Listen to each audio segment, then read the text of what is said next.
small businesses. Increase your business by 50% in as little as 6 months. You know how difficult it is to effectively advertise and consistently grow your sales volume. Text Marketing Mojo has a solution for you. The answer to growing can come from inside your shop. A steady stream of repeat customers receiving your special into their pocket through their phone. Virtually all of your messages will be read. No hit and miss. This is why Domino's Pizza, Allstate, The Container Store, Pepsi, and Papa John's Pizza, plus more, have added opt-in lists for specials to their customers. So simple and effective. Also good for wedding planners, event organizers, political campaigners, fundraisers, and concert venues. Most businesses get started immediately for less than $40 a week. Text Marketing Mojo provides free opt-in code and promo materials. Text Marketing Mojo provides the answer of the future. How can we help you? TextMarketingMojo.com. Miracle Grow for business loyalty. Get your leverage today. And welcome back to the Shadowland Radio Show. I'm your host, Dr. William Lester, and this is part 2 of our conversation with Frank Feschino, who has documented this remarkable case, the Flatwoods Monster. And we spent the first hour kind of running through this 1952 UFO invasion almost. Talking about the various military applications and the shoot them down orders, the confrontation between American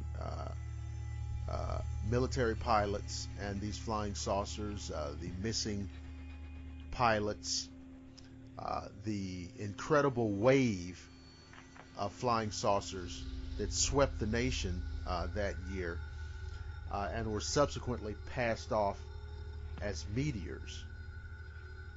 Now, in this section of the conversation, we're going to get more into the actual close encounter that occurred in Flatwoods. Now, we're talking West Virginia. We're talking 1952. And so, Frank, if you would kind of get us right down on the ground with what occurred and what people encountered to their horror. Okay. When we were talking in the last show about the different locations of what was going on, I was able to establish 116 locations over 10 eastern states along the eastern coast of where all these sightings took place. Out of these 116 locations, Dr. Lester, there was actually 38 locations where UFOs were documented and cited in the state of West Virginia alone.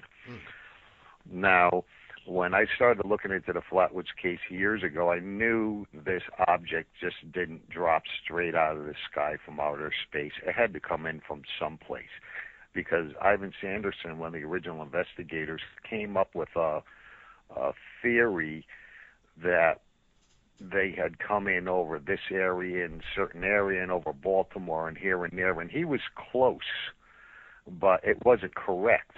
And once again, he didn't have access to the Project Blue Book reports like I did, and he didn't spend about 20 years on it like I did either.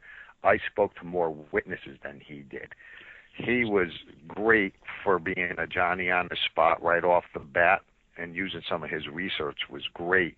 But I just took his information and everything else, lumped it into one big ball, and put it into my book. And what I was able to establish is the area of Flatwoods, which is the geographical center of the state of West Virginia, was the hub for a search and rescue mission. And why I say that is because this damaged object, which flew over Washington, called the Flame over Washington, according to the New York Times, flew 206 miles west, and it landed on the Bailey Fisher farm top.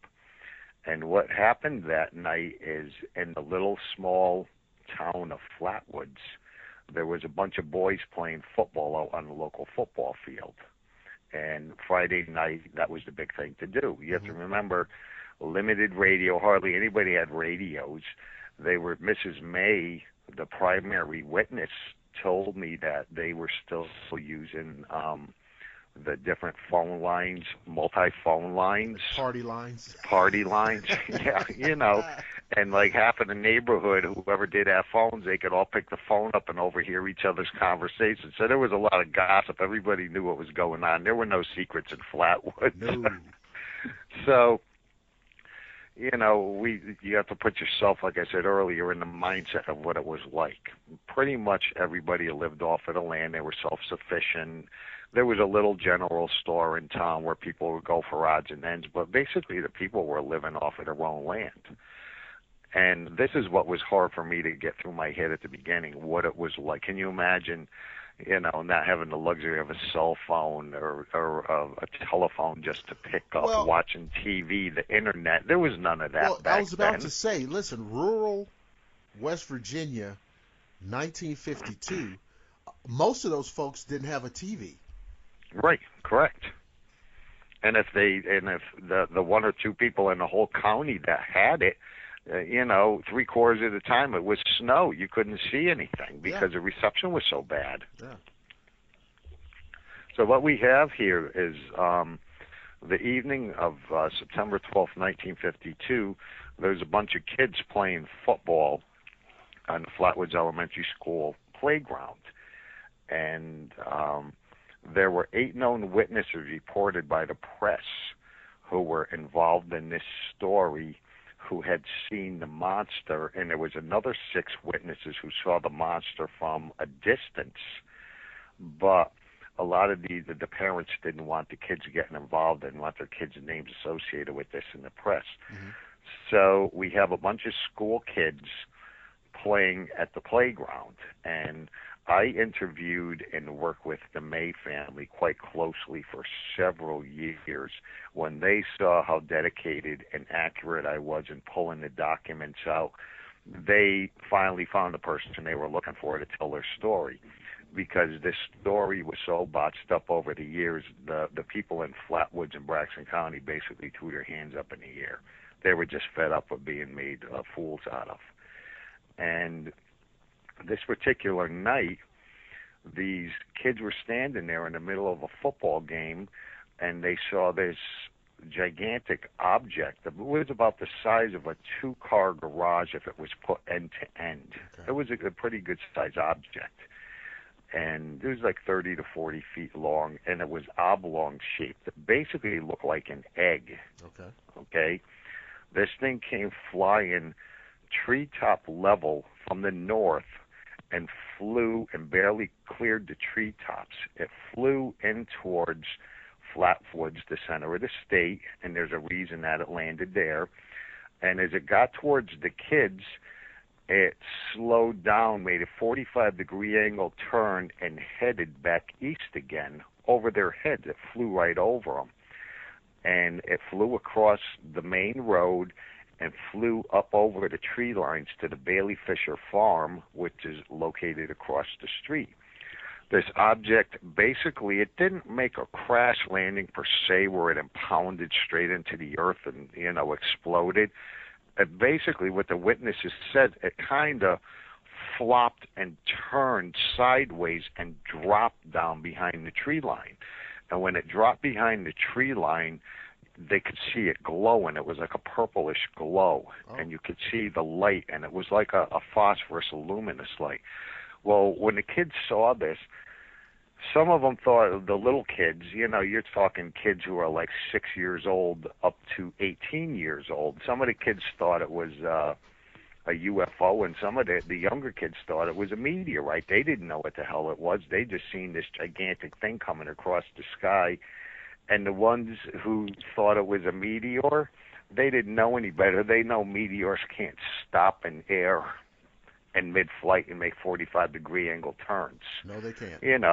I've never seen a meteor at close range. Chances of seeing one that size without it breaking up coming through the atmosphere is, it's a long shot to see a meteor that close up. Well, anyways, the kids gathered up, and some of the kids were scared and didn't want nothing to do with it. and they split and they went one direction, and a whole group of the boys ran back into the town of Flatwoods from the playground, and they crossed over the railroad tracks.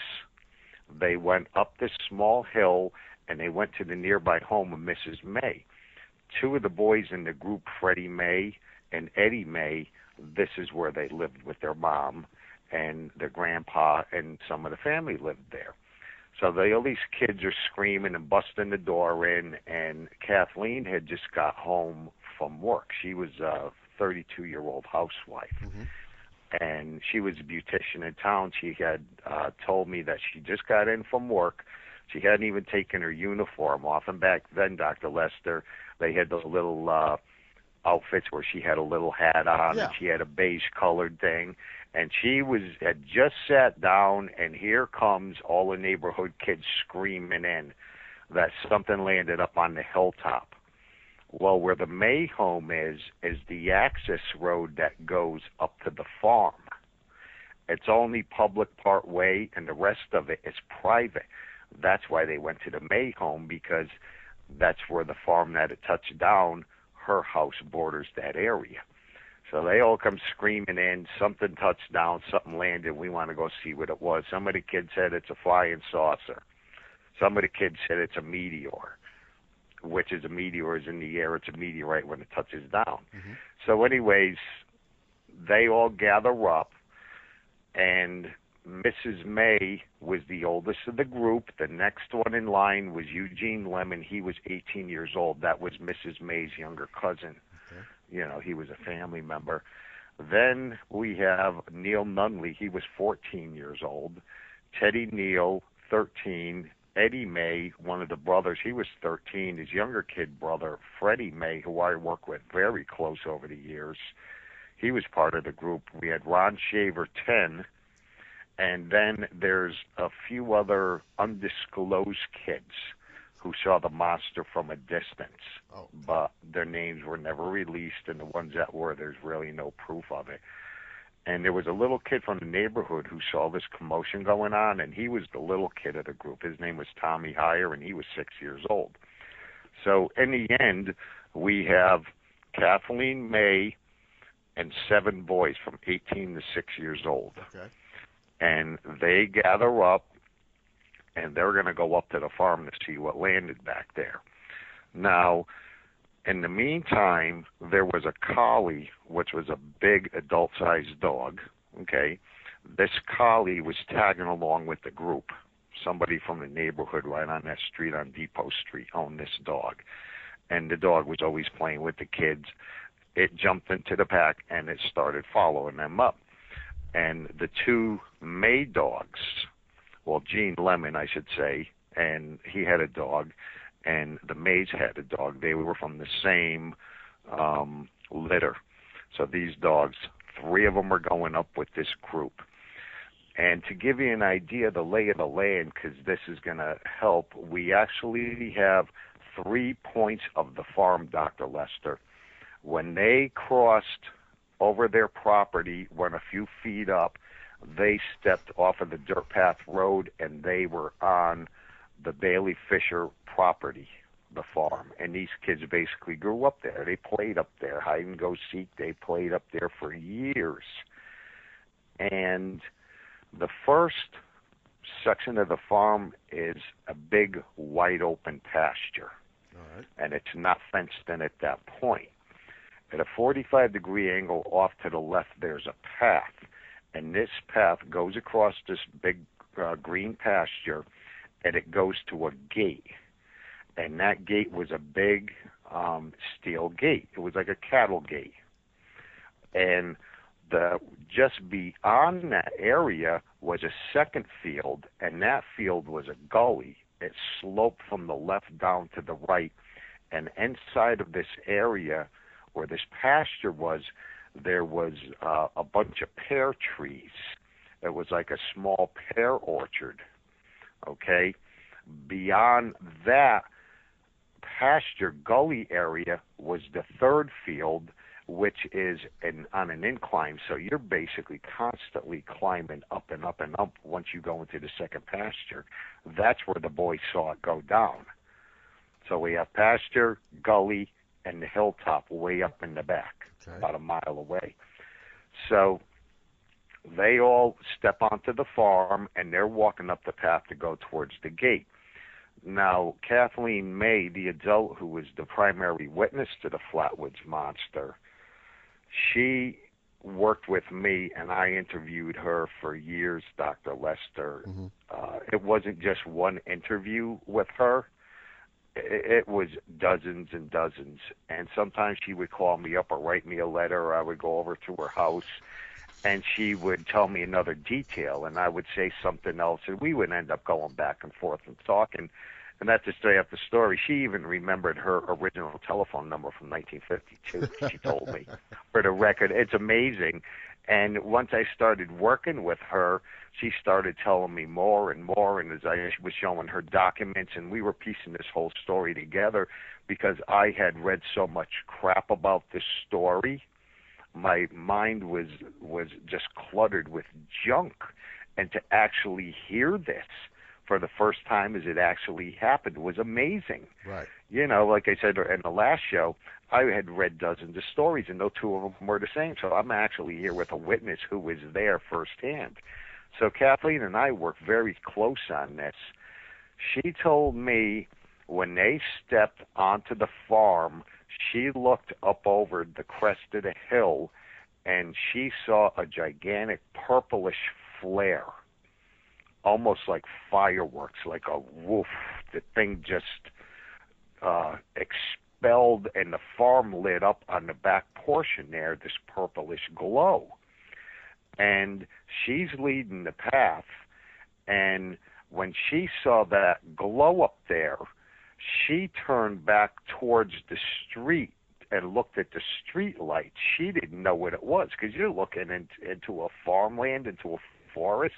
There's no goddamn lights up there in a forest. That's right. And she looked back at the lights to see if it was maybe something from the street light that had flashed up there. Wrong, it wasn't. They're moving up the path, and she's leading the group with Gene Lemon. The collie dog is there, and the two other small dogs are following in with the boys. I also work with Freddie May very close, and his mom and me were actually sitting down when we were drawing the monster, and I was putting together the format for the book. And being an illustrator, I was able to figure out a lot of key points, draw maps, go to the locations, figure out, distances, and draw pictures. So that's how I'm able to tell the story accurately. And Freddie May actually went with me on a couple occasions, and he walked me through step by step from his point of view. This is what I have written in the book. Okay. They're walking along. The group get up to the first metal gate, and that's the enclosure to the farm. They open the gate up. Mrs. Maypath walks onto the path with Gene Lemon, and this was called the wagon path. This wagon path goes straight up towards the back hilltop. To the right is the gully. To the left there's woods, and that's where the tree line is. They all pass onto this little wagon path, which was basically a small dirt road, and this is where they brought the cattle and the horses in and out of when they were feeding and grazing them. They all pass through, and everybody up there knows you better close that gate behind you when you get onto the other side. So they wire it up, and they're starting to move up the path. And they go up a little bit further, and it's a wind. It's a little windy path. And off to the right-hand side, set back up behind these pear trees, something would glow intermittently. Not all of the kids that I talked to and from what I read and pieced together saw this, but what had actually happened, Dr. Lester, is when this craft landed on the third open area pasture on the back part of the property on the hilltop, it actually lifted up and relocated and hovered into the gully of the field. Oh, boy.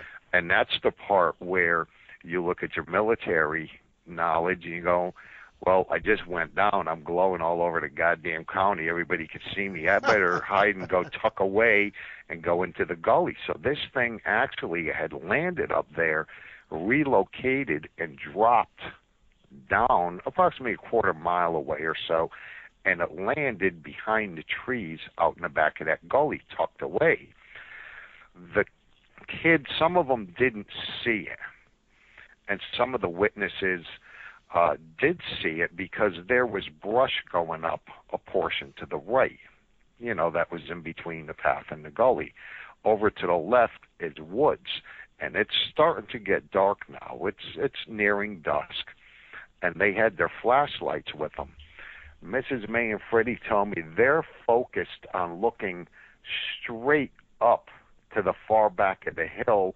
Some of them weren't looking over to the right. They're looking up there, way in the back.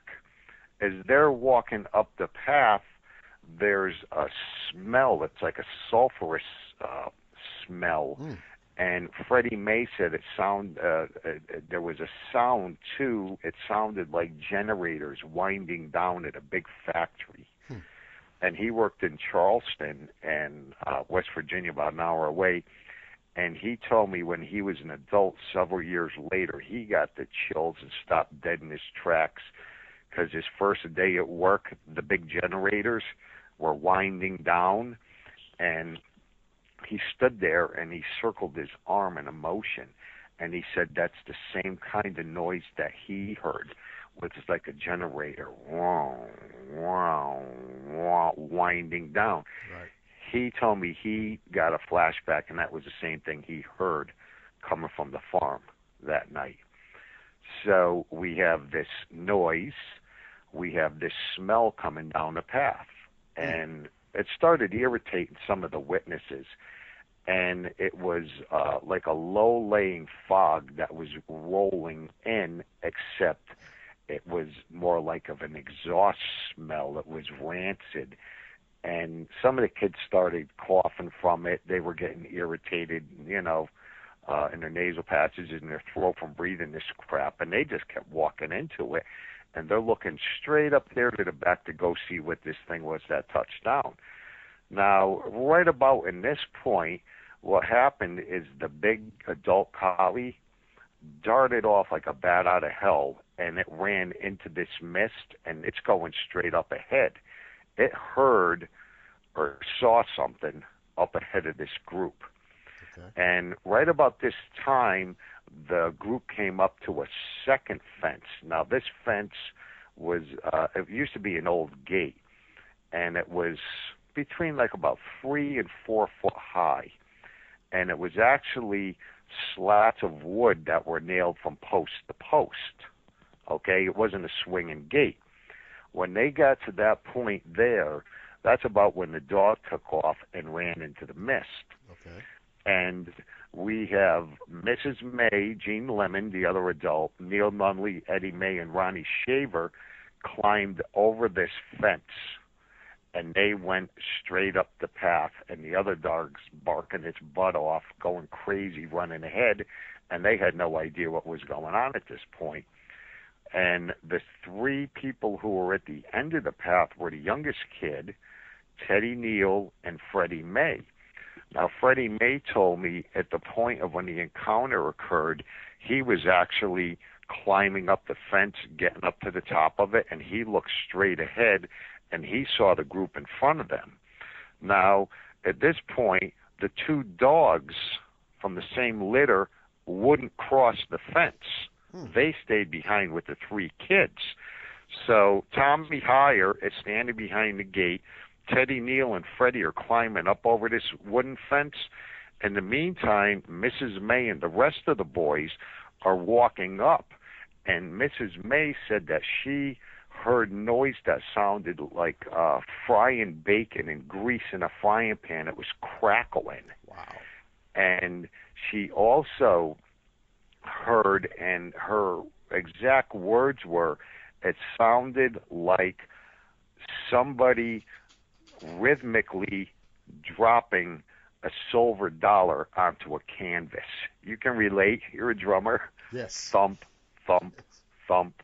And she says, and it sounded like a piece of stretched canvas. And she heard this to her left.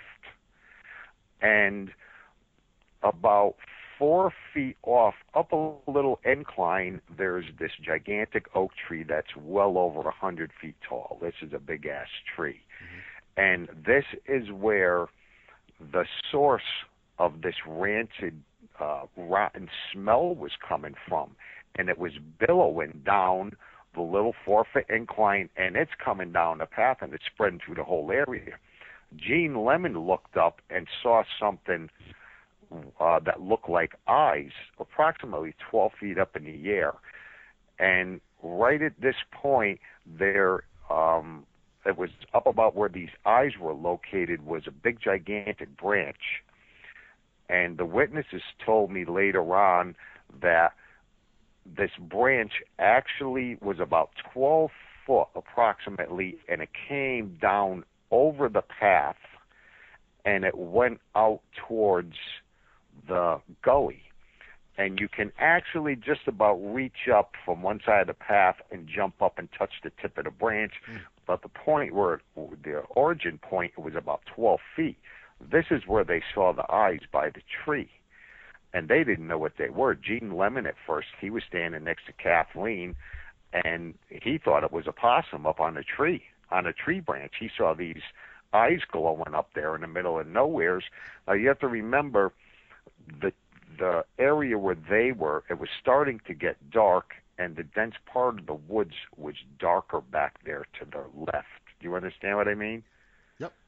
The woods are dense and thicker and darker, so it was harder to see than out where they were in the open. And then you have all of this smoky gas stuff filling up the air.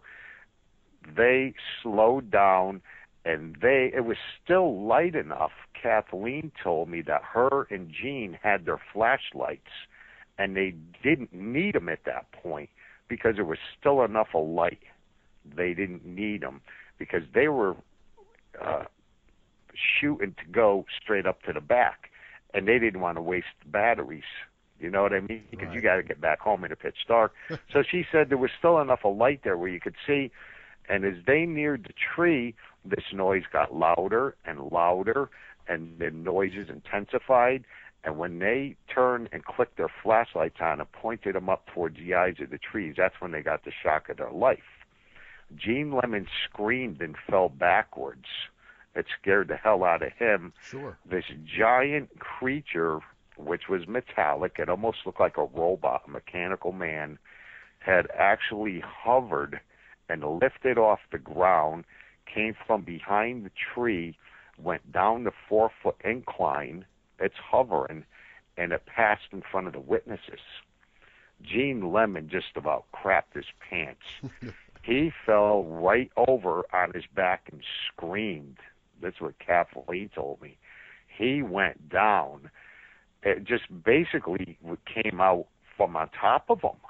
And Mrs. May said it was only about the length of a small car away, like maybe a little bit further than a Volkswagen or a small Toyota. Right. So that's pretty close. As it came towards her, she got a good look at it, and she gave a description to me from being that close to it, just a few feet away. It basically was like a mechanical man. When I was working on my illustrations, Dr. Lester, basically I did police-style renderings where I sat down with witnesses and got descriptions. Right. And being an artist, it was easy for me, and it was fun.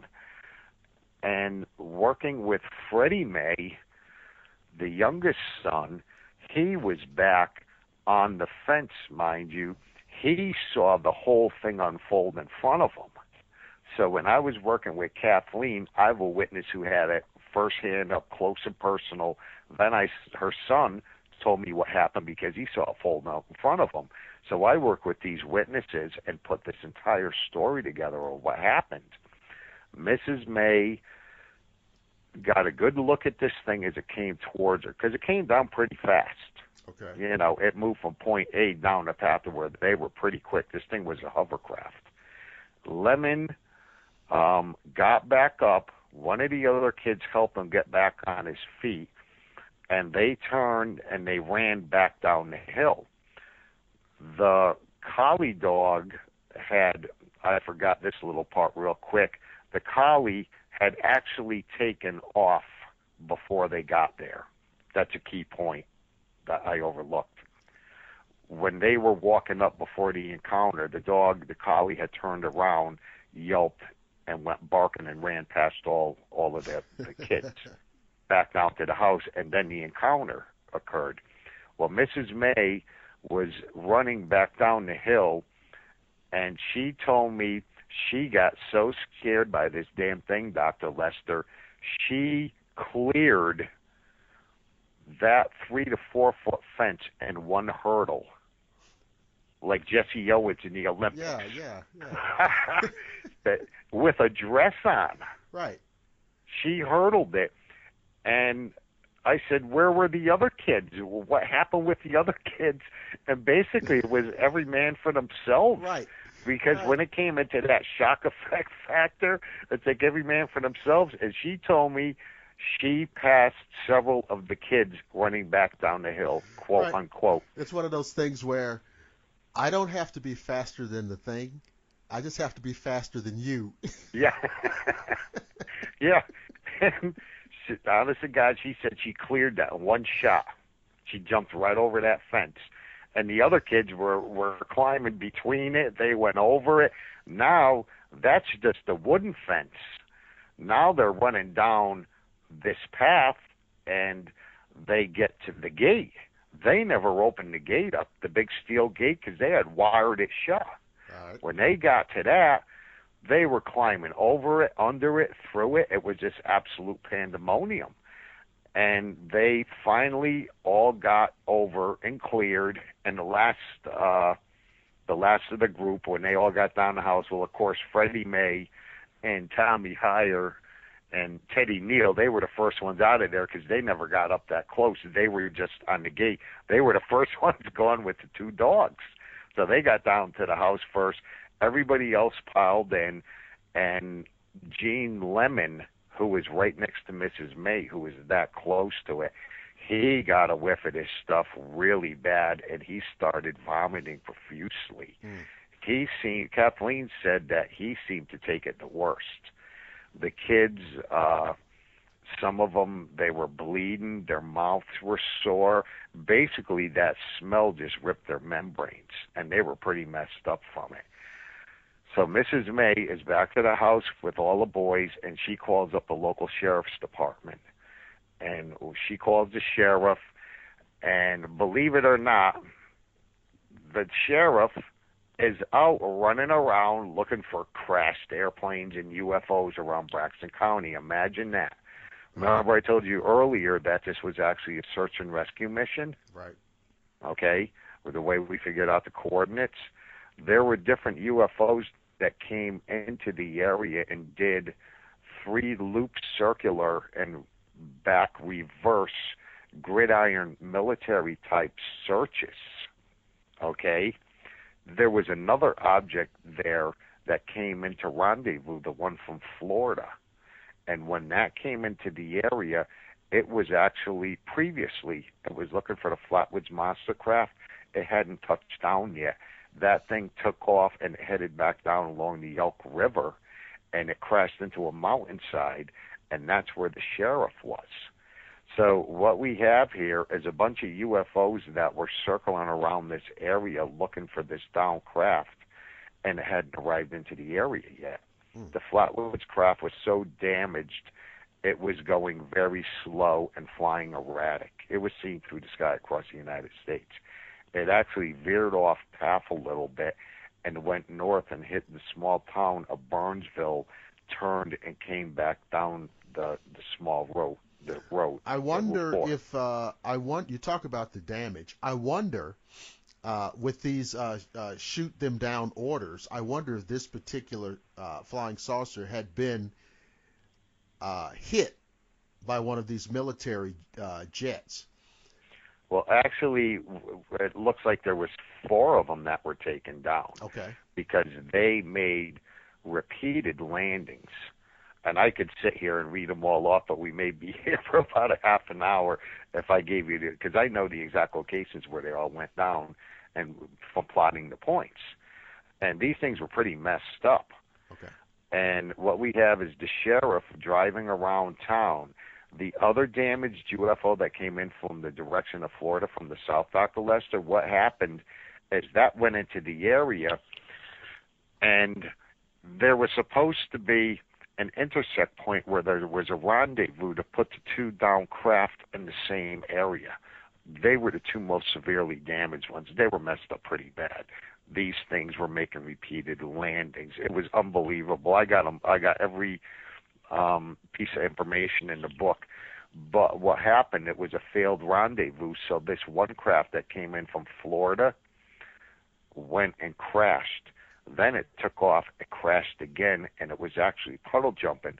So what was going on because of the lack of communications for that era, the poor sheriff and his deputy were going out to one location where they got a call, and there was no crash.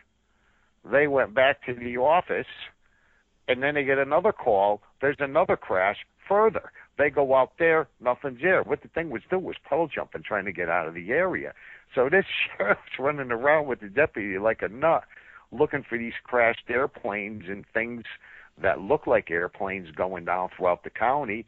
Then you have Mrs. May over here. Mm-hmm. This falls into the sheriff's department, saying that her and a bunch of kids just saw this 12-foot-tall monster in the backwoods of their yard on the Fisher farm. Now, I heard you use the word hovercraft, and I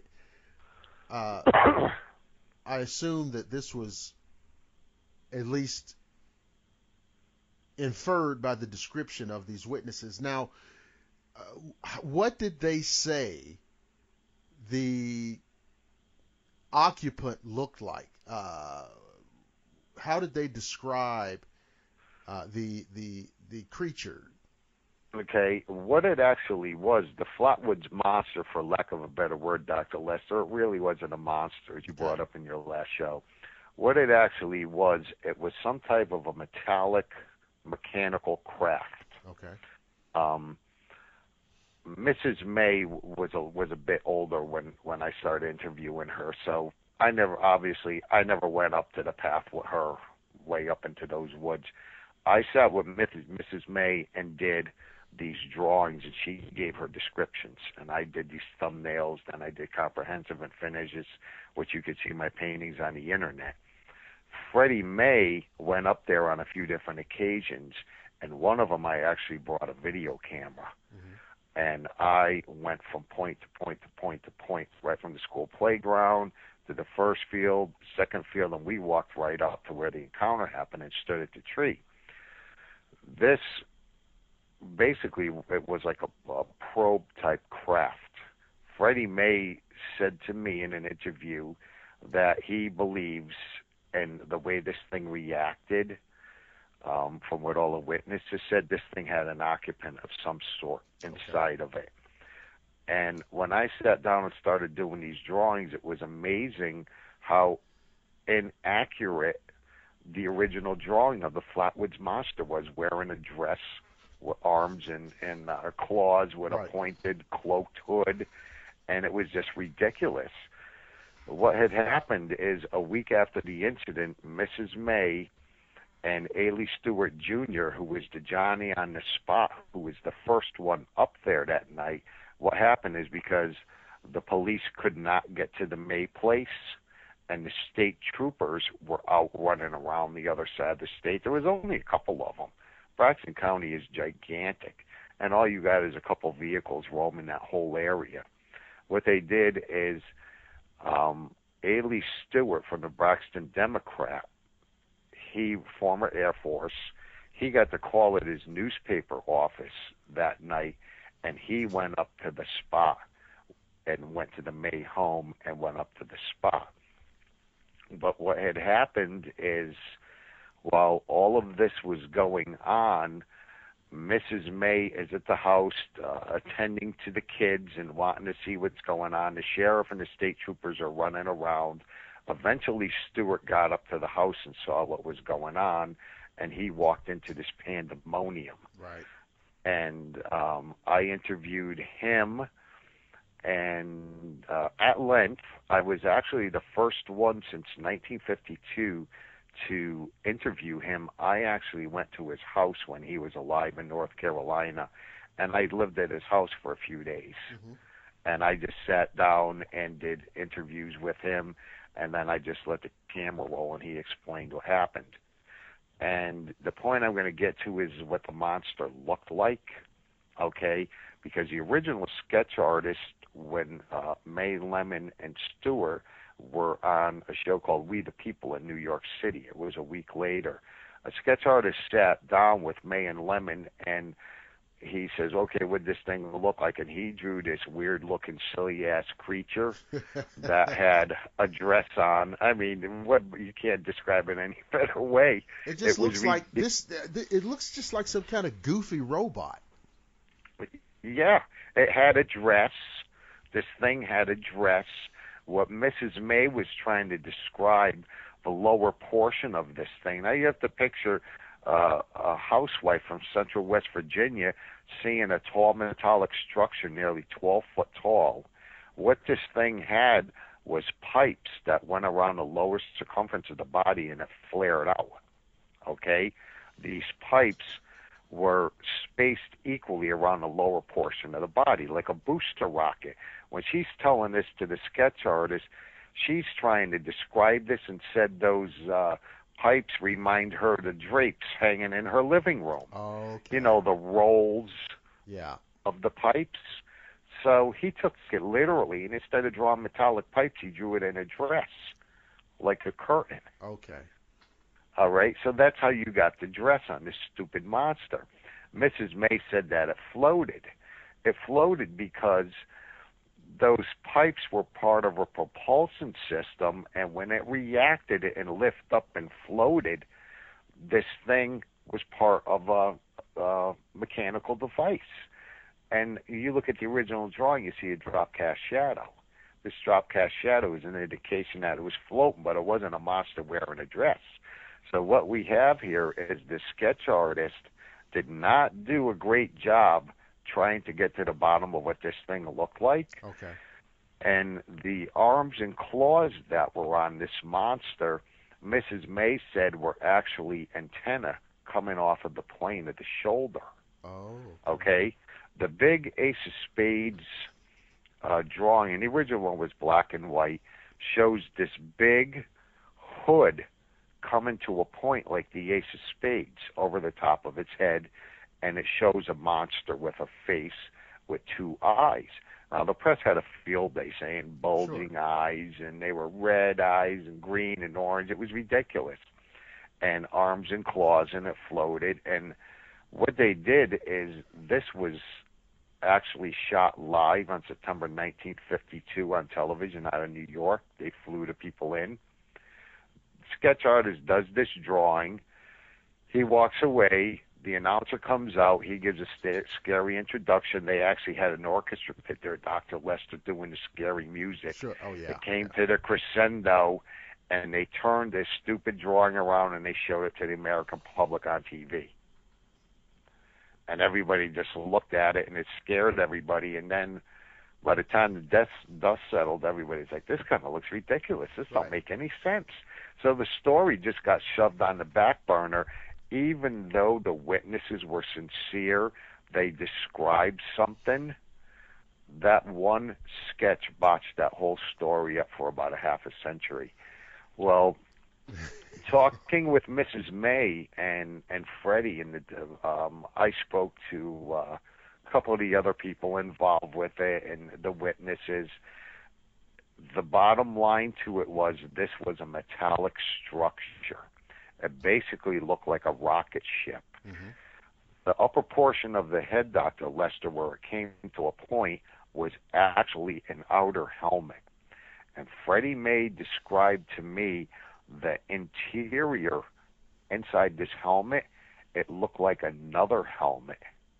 And Mrs. May, who saw this thing up real close, she's looking up at it. You know, she was about 5'6", and she's looking up at this thing about 12 foot tall. She said she just about came up to its waist. Okay. And it hovered approximately a foot to a foot and a half off the ground. And she said inside this helmet was this smaller helmet, and it was almost like Freddie told me it was kind of like looking inside the cockpit of a fighter jet and seeing a pilot sitting there with his helmet on, the canopy being the outer helmet. So this thing had a helmet on the inside, and there was a plate glass window in front of it. Freddie said what it looked like from a distance was like looking at a house across the street at night with a light on in a window. It was glowing from within. And they weren't eyes, they were actually portholes spaced inches apart. And what happened is when the encounter happened, this thing lit up on the inside. There's a million quotes of Mrs. May in the press and magazines and books saying it lit up like a Christmas tree. Mm-hmm. It actually reacted to her.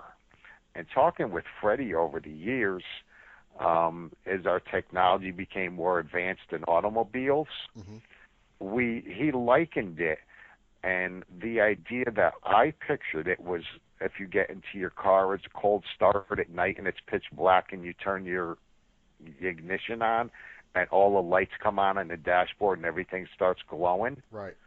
That's what it looked like.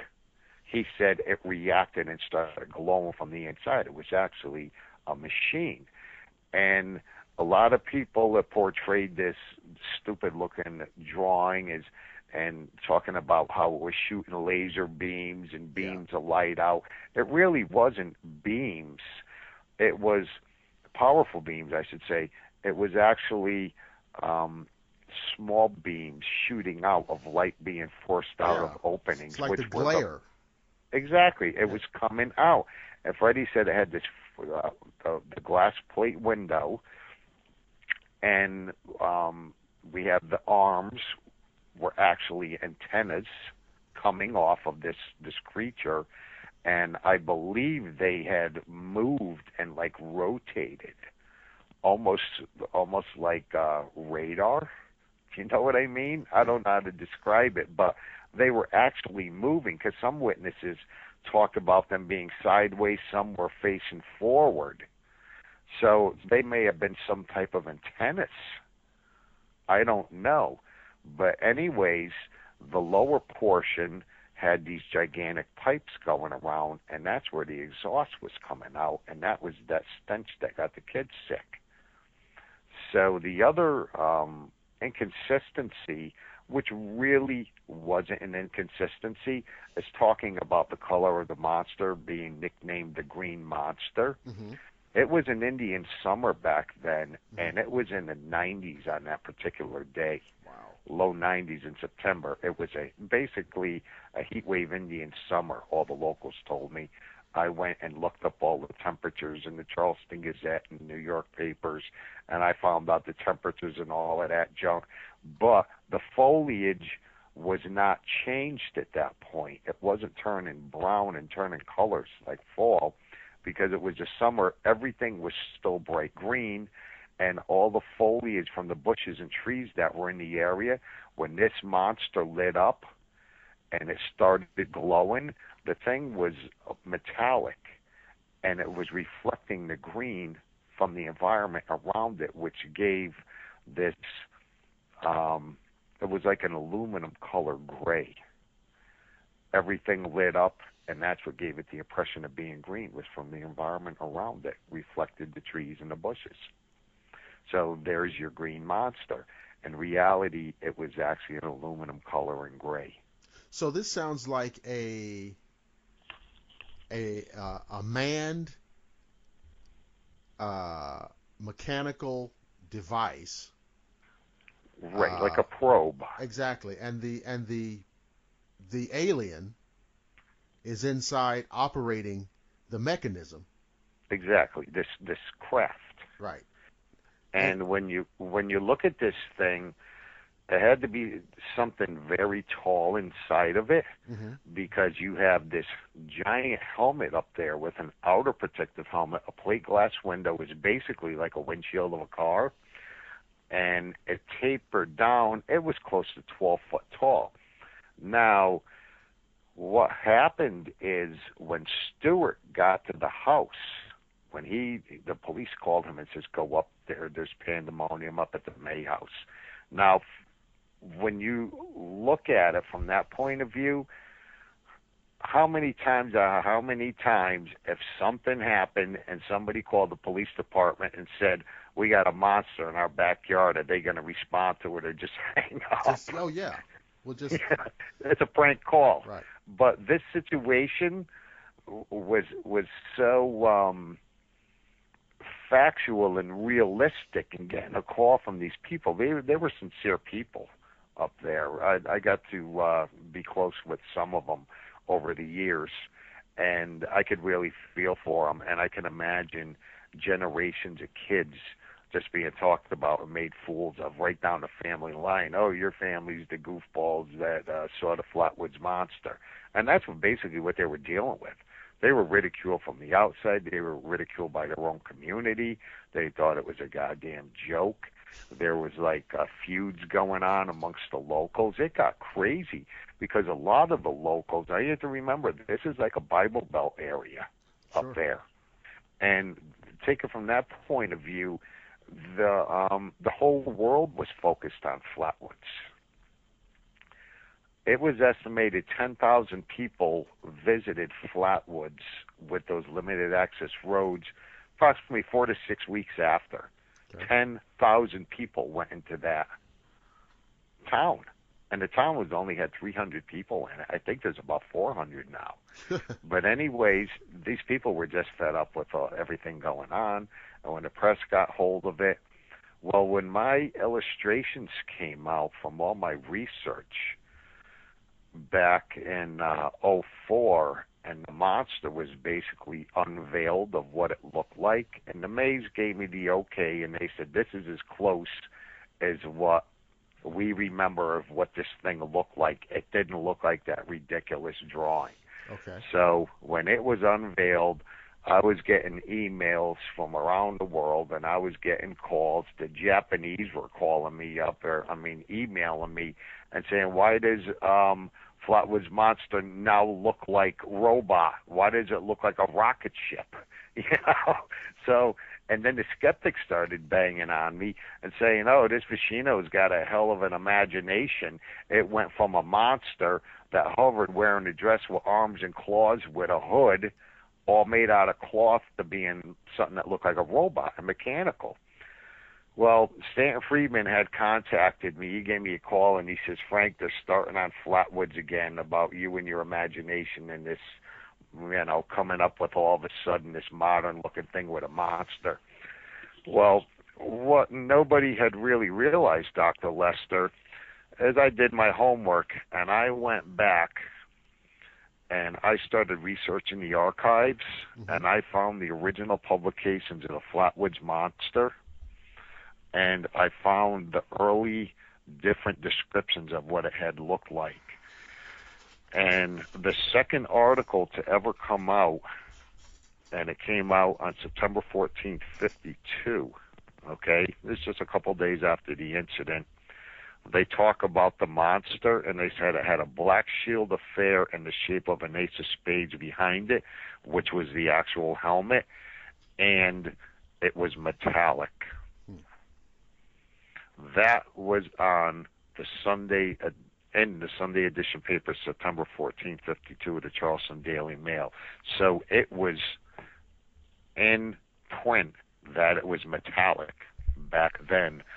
Then I researched a little bit more, and I found out that there was another article printed in the Charleston Gazette. They were basically a sister paper. And what had happened is, I'm looking through this article, and I just picked it up now. It's called Braxton County Monster Left Skid Marks Where He Sported a Black Spade-like Hull which extended a foot or more above its head. Right there shortly after is when it was actually in the paper. That was Monday. The first sign of metallic was Sunday in the Daily Mail. The Gazette ran it on Monday morning, and the information was from Haley Stewart, who worked with the Charleston papers and gave the descriptions. That was the man I stayed at his house and interviewed. So what we have here is it was actually released to the press through the Charleston papers a couple days after as looking like a mechanical man. It's something that looked like I was wearing armor. And then 5 days later, when they went on national TV, the incorrect picture was drawn, and it stayed like that in history for over 50 years. Yeah.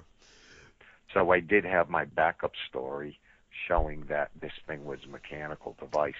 And I want the listeners to take notice, especially, if you're on YouTube, if you're listening on YouTube or you're listening on the ShadowlandRadioshow.com website. Of course, as you listen, there is a visual slideshow that goes with the broadcast, and Frank has shared a large number of images with me, and these will be scrolling by on the slideshow, and so you will see some of these images of the object of various descriptions. I mean, some of them are the ridiculous versions with the dress, and then some of them are the more correct versions that came in the aftermath.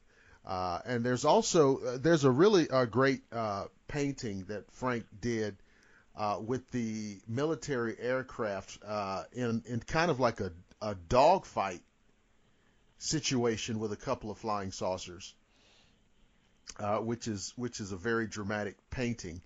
Now, what I wanted to ask is, I saw some images of this thing that to me seemed to be kind of like reptilian. Well, that's what happened the following night, Dr. Lester. Okay. That's a whole other thing in itself. Okay. Well, okay, good. Well, see, now that's great because we're going to stop right there. Okay. Yeah, so because your listeners have to realize that was just the beginning of the Flatwoods Monster encounter of what happened in Braxton County. There was a whole ball game that occurred the following night that was even scarier than Flatwoods. Okay, well then, very good. So the listeners have just been teased. Very good. So what I want to do, Frank, is tell everybody how to get the books, what to do, where to go. My website is www.flatwoodsmonster.com.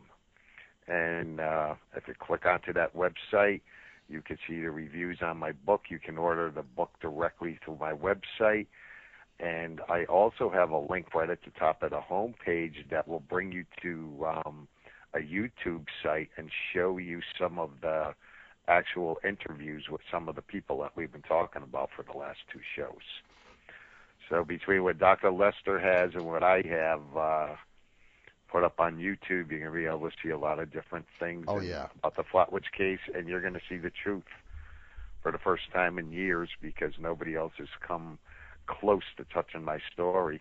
And one of the other things, Dr. Lester, I'd like to bring up is when I moved to Florida here, I had went to Pear College of Art in New Haven, Connecticut, and Hamden. And I studied illustration as my major. My minor was in photography and advertising art.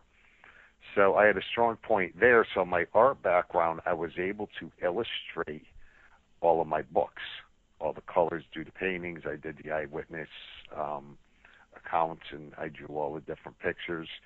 And then when I moved to Florida, I got a degree in film and video production, not in the studio work, out in the field with cameras. So in the early 90s, straight up through the mid to later 90s, as I was interviewing the witnesses, I got them on videotape. So I was able to take those videotapes and then transcribe everything into the book. So basically, I have some of the only interviews, audio and video, of the witnesses in existence. besides what was written up in the newspapers and magazines back, 60 years ago. All right, fantastic. So what we're going to do, ladies and gentlemen, and Frank and I have talked about this. We broke this interview up into a part 1 and a part 2.